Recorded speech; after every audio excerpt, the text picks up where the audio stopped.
Bonjour. On dit qu'on n'est jamais mieux servi que par soi-même. Alors aujourd'hui, je vais lire quelques extraits de mon dernier livre paru, Voyage vers le soi en Orient et en Occident. Et sachant que mon prochain livre paraîtra début 2026, toujours chez Almora. Pour le moment, le titre est Rien, c'est encore trop. Je ne veux pas en lire des passages tant qu'il n'est pas publié. Voilà. Et donc, c'est toujours un exercice délicat de se lire soi-même, mais on m'a demandé plusieurs fois, voilà. Donc j'y consens. Il y a tellement de choses différentes dans ce livre. Là, j'ai dû faire des passages relativement courts. Ni ceci, ni cela. Notre vie telle qu'elle est, voilà la seule voie.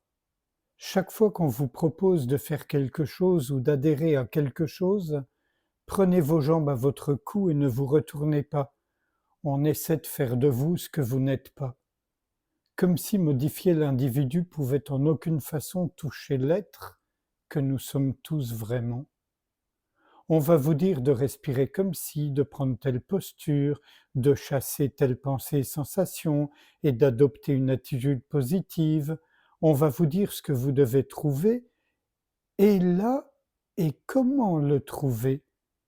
Et si par malheur vous suivez ces conseils ou ces injonctions, vous perdrez de vue la réalité inaltérable toujours accessible pour peu qu'on lâche tout notre savoir sur soi-même et sur le monde. Pourquoi attendre? Ayez confiance en l'intelligence de vie qui a créé ce corps, ce mental, le monde et l'univers entier. Pourquoi donc cette intelligence vous serait étrangère et lointaine? Elle est au contraire ce qui vous est le plus proche, le plus intime. Vous voulez bien qu'on approche ensemble cette intelligence? Laissons complètement de côté la pensée, la mémoire, les représentations imaginaires, notre prétendu savoir, nos perceptions corporelles. Que reste-t-il? Le vide, l'immensité, le non-savoir absolu, qui est connaissance immédiate et directe. N'accordez pas d'attention aux pensées et aux perceptions qui se manifestent, mais à la source même d'où elles proviennent, cette intelligence de vie, qui peut se reconnaître elle-même à travers vous-même. Laissez-la agir librement.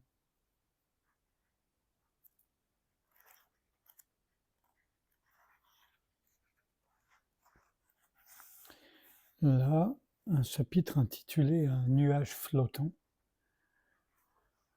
Tu passais des heures à contempler le ciel, les nuages en particulier, qui flottaient et changeaient de forme plus ou moins vite.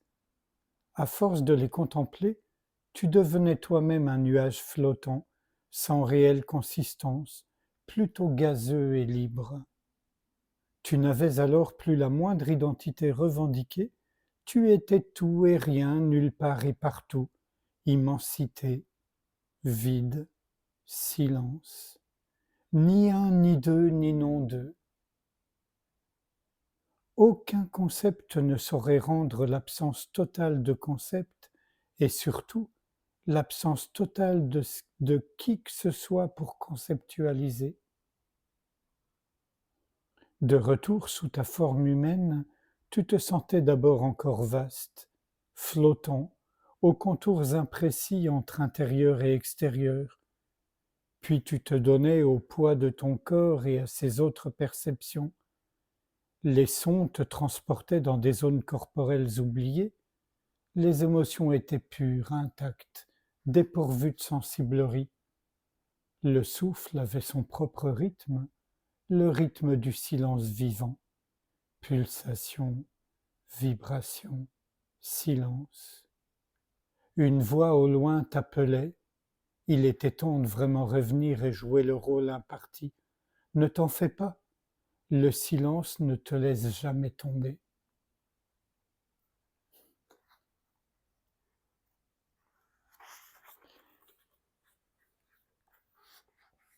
Après le silence, la musique, qui fait partie du silence évidemment.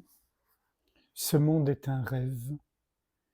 La guitare égrenait des notes cristallines renforcées par un bourdon bas et grave.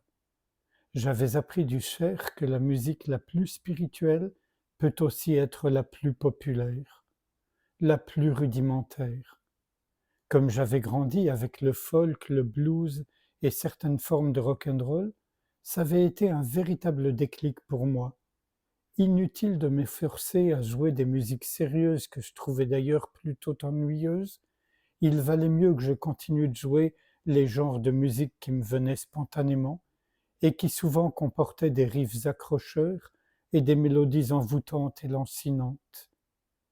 Je m'étais mise à jouer un peu dans le style de ces musiciens de rue qui jouaient à l'entrée des temples et des mosquées.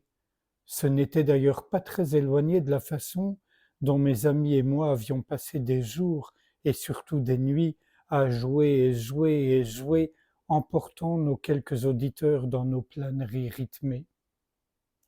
Prosper et moi passions tout notre temps à jouer ensemble, jour et nuit, du moment que nous étions réveillés. Sûr que si les drogues dures n'avaient pas fait leur apparition au sein de notre groupe d'amis, nous aurions poursuivi. Mais au lieu de cela, Prosper est parti étudier en Allemagne, et moi je me suis mis à passer mon temps au Maroc, à me languir de ce partenariat si fécond. Prosper et moi, quand on jouait, on était tellement synchrones qu'on n'avait absolument pas besoin de se parler. On jouait, et c'était toujours ce qu'il fallait jouer. En ces temps-là, nous avons beaucoup joué à Granvelle, la nuit, et les flics ne nous importunaient pas parce que personne ne se plaignait. Même quand ils nous voyaient fumer des joints ou qu'ils constataient qu'on était en plein trip, ils nous fichaient la paix. C'était avant l'invasion des drogues dures et la création d'une brigade des stupéfiants. La magie a vite cessé. Plus tard, j'ai joué avec différents musiciens, mais jamais je n'ai retrouvé cette harmonie qui existait entre Prosper et moi. J'ai souvent préféré jouer seul par la suite, car ma vie avait pris une existence assez étrangère au monde du rock'n'roll psychédélique, bien que je continue de considérer que j'en viens, et je ne renierai jamais mes racines.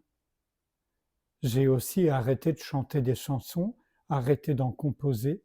Je jouais plus par nécessité physique et mentale dans mon coin, à me laisser emporter par la musique. C'était devenu ma pratique au même titre que l'écriture. Certains ne faisaient que méditer, ils avaient renoncé à leur instrument, je ne l'ai jamais pu. La pratique de la guitare, tout comme l'écriture, est de tout temps ma méditation.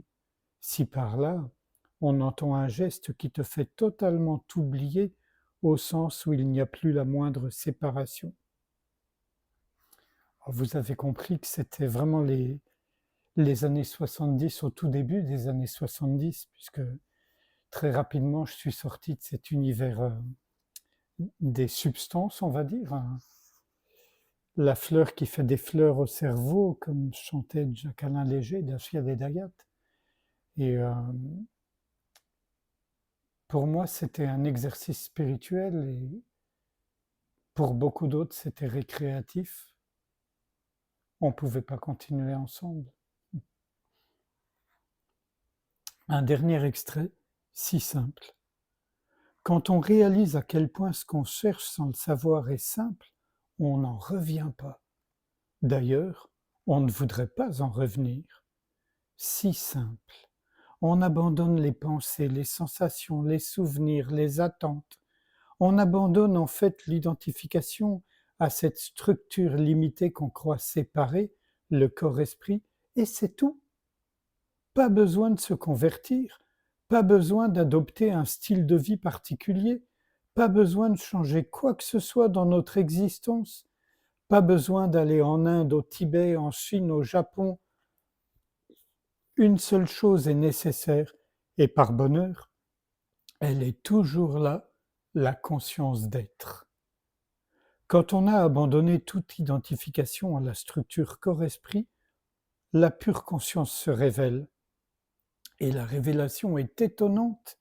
Et elle a toujours été là, si proche, si intime, qu'on passait à côté à la recherche du grand truc. C'est si simple. Et on peut se prendre tellement la tête, ça peut durer une vie entière, mais c'est pas la peine.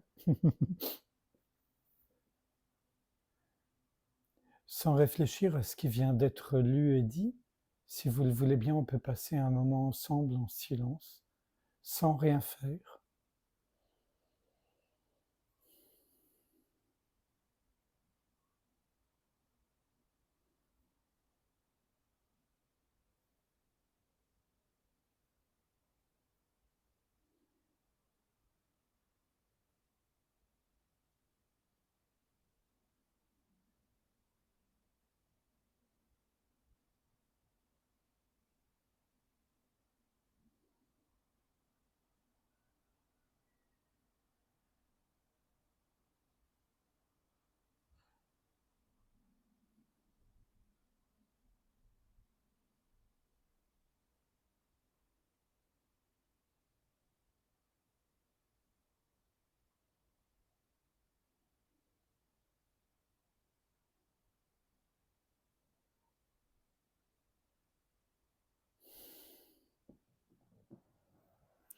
Merci, à bientôt.